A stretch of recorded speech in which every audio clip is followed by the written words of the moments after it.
À 22h20, heure de l'Est, Radio-Canada prévoit, si la tendance du vote se maintient, que l'option du non remportera ce référendum. Je répète, à 22h20, heure de l'Est, Radio-Canada prévoit, si la tendance du vote se maintient, que c'est l'option du non qui remportera ce référendum.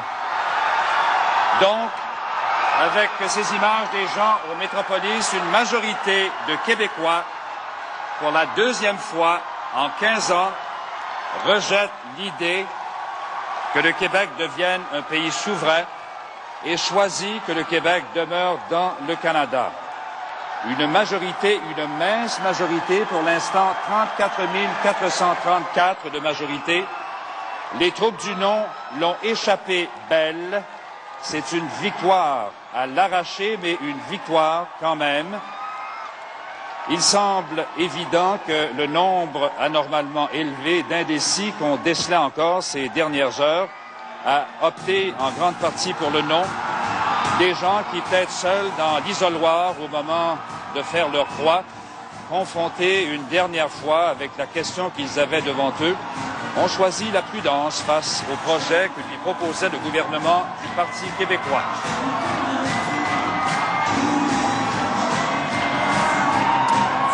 Évidemment,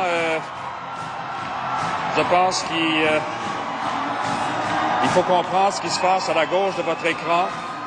Une très, très dure réalité pour les souverainistes dont la raison d'être, dans le cœur comme dans l'esprit, est de faire du Québec un pays et qui ont cru comme jamais dans les 2 dernières semaines que le jour était arrivé, que le référendum serait, comme on dit dans le programme, l'acte de naissance d'un Québec souverain.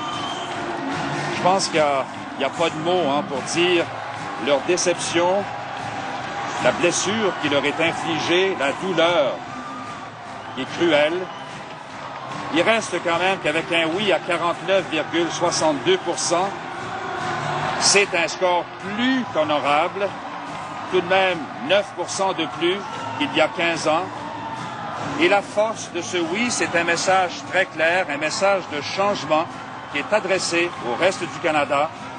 C'est le message, entre autres, d'une majorité de francophones québécois qui ont dit oui à la souveraineté partenariat.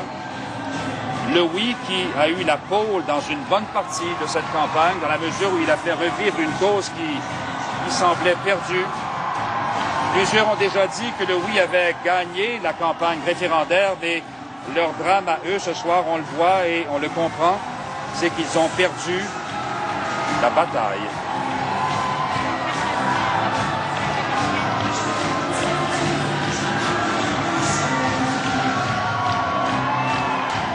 Donc, 34 527 voix favorisent de plus en faveur du non.